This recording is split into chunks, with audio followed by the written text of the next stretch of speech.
ñu ngi leen di nuyu di leen jaajëfal yéen ñi nga xamante ne nii yéenay suivre chaîne bii di xalaat TV ñu leen di dalalaat ci seen nouvelle vidéo tey nag ñuy wax ci wàllum laïcité parce que moo la boo xamante ni ñu bari ñu ngi koy dégg parce que ñu bari bu ñu déggee laïcité dañuy jàpp ni mooy diine yëpp ñu yamale leen ñu boole nekk ci jàmm ci ab réew ñu bari noonu la ñuy déggee laïcité alors que tekkiwul loolu laïcité ab théorie seytaane la boo xamante ni jaamu seytaane yi noonu diine yi moo xam l'islam wala christianisme ñoo ko sab pour xeex lépp lu jëm ci diine moo xam ngay chrétien moo xam ngay jullit ak bépp gëm boo mënti gëm laïcité li ko tax a jóg mooy xeex loolee te loolu foog nit ñi xam ko mi ngi juddoo France bi nga xam ne moo ñu colonisé gannaaw ba ñu joxee suñu indépendance ñu bàyyi fi laïcité bi nga xamante ni ñun moom la ñu continuer loolee lépp duñ ci entrer en détail dañ leen di bàyyi ngeen déglu professeur Babacar Mboup def na ci ab jàngat bu yaatu bu am solo képp koo xamante ni xamoo luy laïcité boo seetaanee vidéo bi di ci xam lépp lu ump ni mu juddoo en France nañ ko fa sampee ak niñ ko imposé biir Sénégal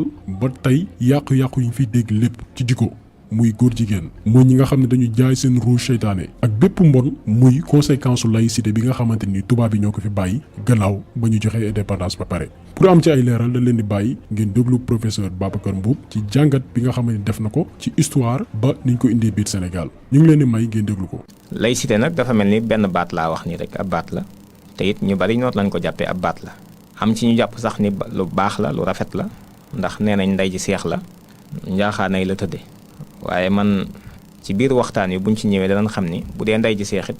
ndey ji seex joo xam ne benn wenn la am te ak wet la tëdde la. laïcité boo demee ci dictionnaire Larousse dafa wax ni mooy li nga xam ne lu laïque la rek caractère de ce qui est laïque ab système la boo xam ni dafay dàq église bi génne église bi wala génne église yi ci doxal gi ni doxal nguurug politique ak administratif rawatina nag nos gi ni nos am njàngale ak yar bi ak njàngale mi loolu dañ ciy génne loxoy église yi ak ñi nga xam ne dañuy wax ci turu yàlla moo tax mu ni c'est le caractère de ce qui est laïque c'est un système qui exclut les églises de l'exercice du pouvoir politique ou administratif et notamment de l'organisation de l'enseignement bu fekkente ni da ngaa dem ci Encyclopædia Universalis dafa wax ni laïcité mooy rek le refus de l'État de toute sujétion envers les églises maanaam li ñuy wax état nga xam ne nation moo ko taxawal à travers ses institutions nee na dafay daal di gàntu lànk bañ bépp dunguru mbaa mu am lu ko église yi di indil su ko defee bu fekkente ni ku mel ni Ferdinand Buisson la ci dictionnaire pédagogique bi dafa wax ni état boo xam ne neutre na entre les cultes mboolem luy ak jaamu rek moo xam catholique la judaïsme la l'islam la bouddhisme nangam nee na état yi moom dafay neutre ci loola moom Buisson noonu la ko waxee nee na it dafay indépendant ci lépp loo xam ne si ay clergé la nga xam ne ñoom ñooy labbe yi wala sëriñ si wala ñooy waaraate di wax ci wàllu yàlla ustaas yi nee na du aju ci ñoom du seq ak ñoom dara dafay indépendant ci ñoom waaye it dafay dégager wu de toute conception théologique loolu nag mooy danger bi gën a garaaw ci définition bi lépp loo xam ne si fi mu ne xalaat la wala tëralin la te bàyyi ko woon ci yàlla rek dañ koy génne ci àll ba bu doon terrain bu ni football la dañ koy génnee jox ko carton rouge mu dem toogi nga xam ne dootul saña sax a toog ci terrain bi football day dem génn dem ca biti nee na léegi kon loolu moom mooy laïcité boo demee ci dictionnaire pédagogique am da nga ko ci fekk bu fekkente ni nag franc-maçon yi la ñoom naka jekk seen loge yëpp dañuy wax ni dafa laïque même seen constitution yi sax dañ ko ciy bind waaye ñi ko ci bindul danañ indi ñetti principe yi nga xam ne si moom moo tënk laïcité dañuy wax ni laïcité moom mooy convivialité rek ak it nit ki nekk gi ñu mën a nekkandoo ñun ñépp te kenn la sa moroom di def du la gàllankoor ci dara loola ñoom wax nañ ni moom mooy laïcité ñetti principe yi nga xam ne moom la ñu wax ni nag moom moo ko ŋànk benn bi mooy tolérance mutuelle maanaam gi ak njéggalante kenn ku ci nekk mën koo defalanteeg sa moroom ak nu mu mën a mel beneen bi ci des mooy respect des autres et de soi maanaam respecter sa bopp respecter ñi ci des ñetteelu principe bi nag nee nañ mooy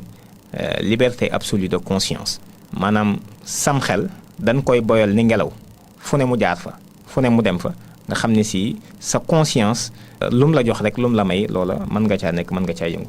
loola it danañ gis ni da daal di am problème ndax ñun ñi nga xam ne dañoo gëm yàlla gëmu yonentam kenn boyaluñu kenn wutaluñu dañ ñoo tënk jatañ ñu yeewuñu fi barab loola it day daal di am ak gàllankoor ñun ci suñu pas-pas su ko defee danañ la xeex ba ni la pas-pas nañ ko génne waaye ñoom lii ñu waxit dafa mel ni pas-pas la. léegi nag nit ñi xamul moom dañuy firee laïcité ci ni laïcité daal dafa neutre ndey ji seex la ci mbooleem diine yi. man la yow mi wax loolu da nga xamul ndax bu dee France gi laïcité juddoo laïcité neutrul ci diine yi foofa diine yi franc-maçon yi ak libre penseurs yi moo fa ëpp doole diine yi catholique waxuma la yeneen diine waaye bu dee Sénégal gi lay tamit diine yi franc-maçon yi moo fi ëpp doole donte ñoom bari wuñu fi ak libre penseurs yi tegu ci diine yi catholique l'islam soo ko dikk donc kon ak yamale amut foofu. léegi it xëy na historique bi sax duma ci sori tey ndax yàgg nañ cee def ay waxtaan waaye dañoo gis ni am na solo nit ñi it ñu leen koy fàttali ndax ñu xam dëgg-dëgg comprendre dëgg-dëgg laïcité ak li ko tax a jóg. boo demee France foofu ay buur a fa amoon ñu daa falu ña nekk ci église ba doon sëriñu buur ya xam ni dañoo wax ni ñoom ñoo yor ñaari jaas yi benn bi moo jëm ci wàllu diine pape bi moo ko yor beneen bi ci des muy wàllu nguur liy doxal àdduna pape bee ko yor waaye da koo dénk buur bi nga xam ne si ab taalibeem la kon ñoom noonu lañ leen doxee. yàlla dogal it ñu collaboré woon collaboration boo xam ni déggante woon nañ lool mel na ni mburóokum soow daal maanaam mel na ni daal mënoon nañoo def. bi mu demee nag ba collaboration boobu it xëy na am na ñu ci gisul woon seen bopp mooy ñi ni tuddee le tiers état muy peuple bi xeet wi askan wi te ñoom ñoo fa ñoo ëpp doole waaye dañ leen doon jëfandikoo nañ leen daan jëfandikoo ci la am kuréel goo xam ni jóg na ñu koy wax libre penseurs yi nga xam ni fu ne amoon na fa aw nit ñoom ñoo jóg nag ne nañ jóg xeex lii bañ jógee di ko xeex ñu ne xeex gi mënta sotti te defuñu ko ci diir ba nga xam ne laaj na ko ñu def ko ci mu jëm ci ñetti fànn benn bu njëkk bi mooy le siècle des lumières nga xam ni ay xalaat lañ amoon di ko tasaare ak di wax ay wax yoo xam ne dafay nasaxal la nga xam ne fekkoon nañ ko fa ñu wax ni ci diine ko waxoon wala xeet yi théoriser loo xam ni dafay jëm ci monarchie yu demee noonu ak système yi ñu daan gouverner. am seen ay ndaw yoo xam ni ñoo doon seen i ndaw moo xam ay Voltaire la ak ñoom Diderot wax ci lu bari bind ci lu bari ak yeneen gaay yi mel ni ñoom. bañ ko defee diirub nangami at ba mu mat ab xarnu ci lañ daal di soog a dugal deuxième ba nga xam ni lii moo doon première bi oto bi mën a jóg deuxième bi topp ca mooy lan ñu daal di def jëmmi révolution ba ca boppam nga xam ni daaneel nguur ga daan ni nag léegi fi mu nekk nii monarchie amatu fi wala boog monarchie absolue ci 1789 moom loolu la woon. léegi bi ñu ko defee diirum ñetti at nag donte buur baa nga fa woon nag ci lañ sago sax jàpp buur ba rey ko fekk mu doon daw moom Louis XVI ñu rey ko daal di taxawal nag troisième bi soog a dugg mu ñetteel ba jéego ba mooy taxawal li ñuy wax république.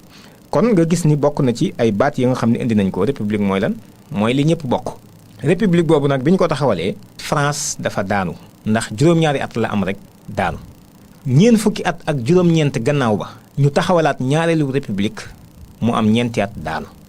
bi nga xamante ni daanoon nag contre révolution bi dikkaat Napoléon dikk collaboré ak église bi ñu faagaagal maçon yi ñu bari libre penseurs yi ñu rey ci ñu bari ba ñu dawee ci lañ def am ndaje daan ni lan moo tax boobu ba léegi moom mënagul a samp maanaam def nañ fondation yëkkati nañu waaye mën ñoo fexe ba xadd li ñuy xadd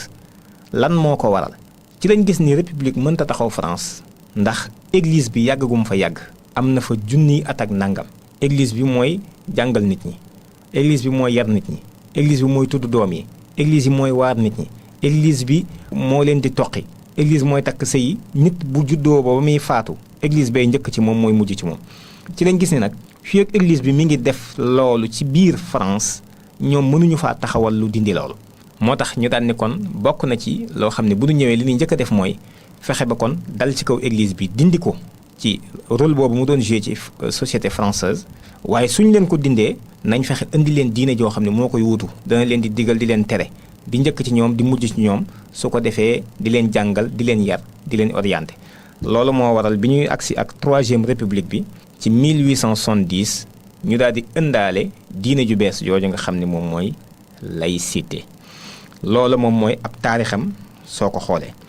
siècle des lumières boobu nag boo xoolee ci 18e siècle Engels si waxoon na ci ni ñoom ñi doon dundal siècle des lumières nga xam ne baat bi soo ko déggee rek dana la tegtal lu bari maanaam wax nañ ni obscurantisme moo nekkoon jamono dafa lëndëmoon nit ñi nekkuñu woon ci dara dañoo gëlëmoon kon ñoom libre penseurs yi ak maçon yi ñoo war a ñëw ngir gindi jamono ñoom seen gis-gis loolu la noonu lañ ko jàppe ba tax na Engels wax ni ñoom libre penseurs yooyu ak ñi doon animé siècle des lumières bi ils ne reconnaissent aucune autorité extérieure de quelque genre qu'elle fût, religion, conception de la nature, société, organisation de l'État, tout fut soumis à la critique la plus impitoyable. Tout dut justifier son existence devant le tribunal de la raison ou bien renoncer à l'existence. moom Engels mu ni ñoom ñooñu amul lenn benn kilifteef gu ñu nangu woon gu bàyyikoo ca biti ak nu mu mën a mel ak fu mu mën a bàyyikoo ak nu mën a toll moo xam diine la moo xam dañ ni lii mooy conception nature kuy jaamu ay xërëm moo xam dañ ni société bi nii la war a tëddee wala nii la daa doxee moo xam organisation état la moo xam lu mu mën a doon te bàyyikoo foofa rek te bàyyikoowul ñoom ci seen biir rek dañ ni loola nañ ko teg ci ëtt bi jël ak leerukaay niit ko su ko defee ñu saytu ko te ka koy saytu mooy ay am xel bu fekkente ni xel man atte na ko ci tribunalam te daju ko gisul ni mën naa yanu maanaa rek mu daal di kooko nañ ko sànni ci àll ba noonu lañ doxee ba niñ indee fi mu nekk nii révolution bi ginnaaw bi nag soog cee teg république bi noonu ma ko waxee léegi nii. léegi ñuy dox par exemple ba ci biñ sampee 3e république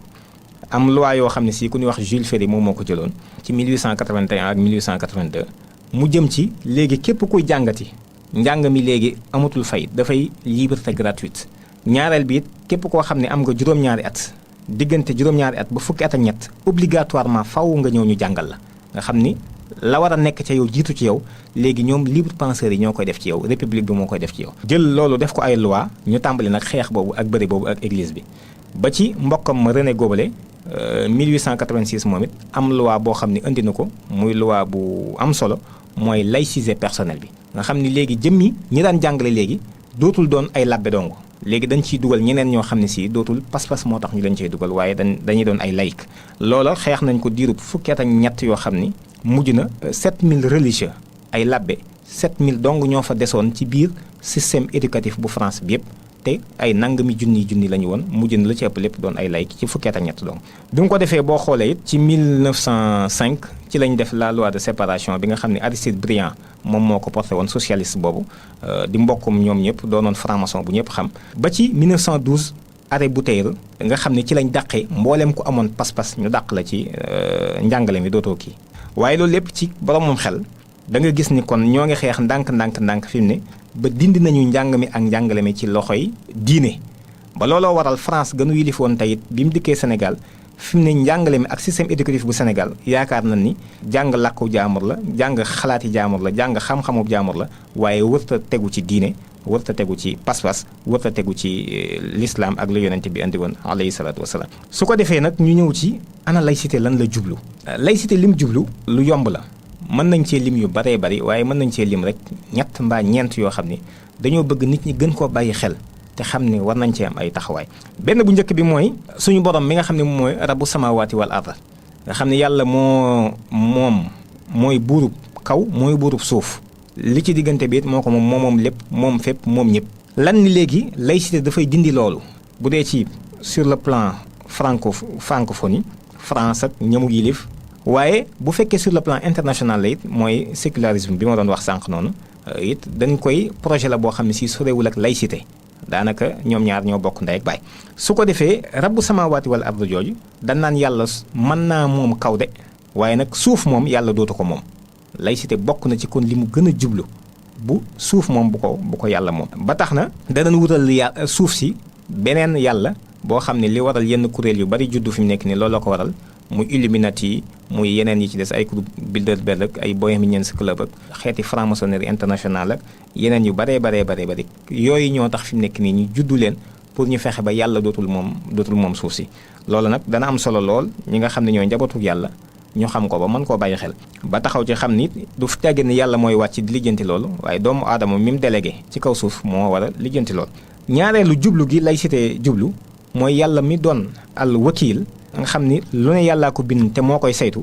loolu it ñu ne nañ ci génne loxob yàlla su ko defee yàlla dootul doon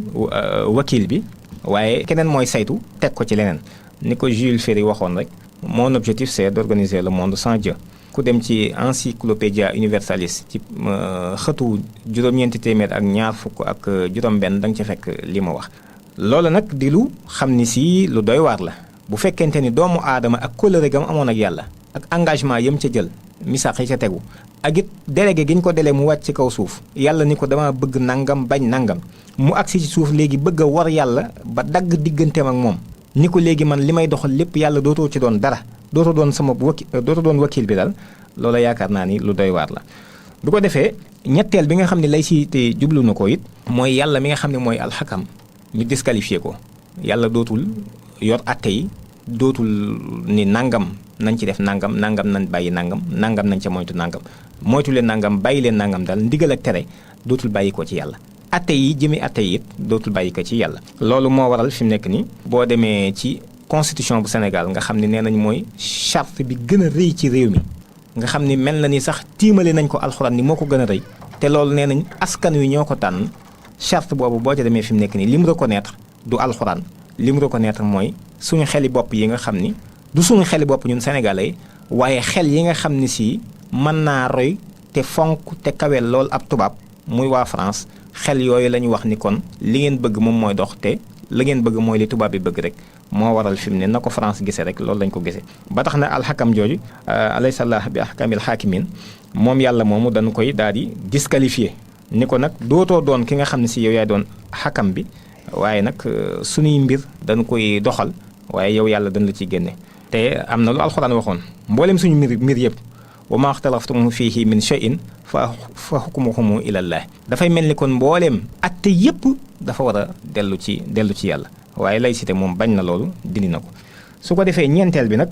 jëmmi pas-pas ak ngëm yàlla laïcité daf koy xeex te du ko xeex boo xam ne xeexub jàmmaarloo lay doon nii déedéet daf koy xeex ndànk-ndànk ba nit ki dem ba pas-pas yi ni mu dëgëre woon ci xol yi te rëyee ci xol yi ñu dem ba pas-pas yooyu naax saay nga xam ni du ni kenn bul julli du ni kenn bul woor mën na laa sax tabaxal jàkk jàppale la ca defar ga jàppale la ci màggal geeg cant geeg gàmmu geeg yu ni demee ak woote yi jullit yëpp waaye nag la muy def dëgg mooy ni dana dem ba nasaxal pas-pas ci xol yi ba nga xam ne nit ñi dootuñu yëg yàlla nañ ko war a yëge bokk na ci rek boo xoolee tey la Senghor waxoon bi mu waxtaaneek pape bi ba noppi ni ko daal mënumaa fexe ba sénégalais yi duñu doon ay jullit lépp ci ñoom waaye dañaa fexe bañ doon ay jullit yu sàggan ay naafiq loola nag xalaat ba mu ca amoon te di ko doxal ba tey muy dox ci réew mi mooy nañ fexe ba ci turu sénégalais yi daal di jóg daan ni ñun kat ay jullit lañu yàllaa ñu wax ni bu leen jege njaaloo ñu ne waaw yàllaa ko wax léegi ndax dégg nañu ñu ni dégg nañu ndax da ngeen topp ñu ni déedéet ñun nag duñ topp léegi sax duñ yem ci ñàkk topp lool waaye li may def mooy du ma yem ci ñàkk topp gi waaye dañuy daganal sax fii njaaloo daganal nañ ko ci suñu chartum réew nga xam ni gëm nañ alxuraan nag waaye foofu moom ñun dégg nañ ko waaye topp moom duñ ko def kon dañ koy daganal ci suñu biir réew daal ni yemuñu ci duñ ko bind rek daganal ko yéen jigéen ñi bëgg a jaay seen bopp ñëw leen ñu daal di ñëw ñu ni ñun ci suñu tur man mii ak ñeneen ñi dëkk ci Sénégal gépp suñu sénégalais yi ci suñu tur daganal nañ fi njaaloo kon ci suñu tur lan la joxe këyit wii nga mën fee dem di jaay sa bopp yow ku jigéen ki ñoo créé brigade des mœurs ba ko am ci suñu tur lañ ko créé di leen fay suñu alal ba noppi ñu ciy defal jigéen ñi lool waaye li taxoon may wax sax du loolu nga xam ne mën nga ci déggee nag lu baree bari waaye li taxoon may wax mooy jigéen ji su demee ba jënd aw kartam fournir dossier bi mu war a fournir ba nu defal ko kartam mu dem di jaay boppam jigéen ji at mu nekk day fay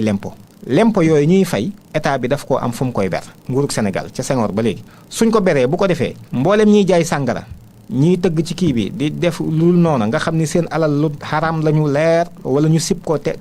xamees na ko ñooñu ñëpp dañ koy ber fi barab màggal gu am ñu yëkkati ci xaalis boobu joxe gàmmo gu am ñu yëkkati ci xaalis boobee jox leen cant gu am ñu yëkkati ci xaalis boobee jox leen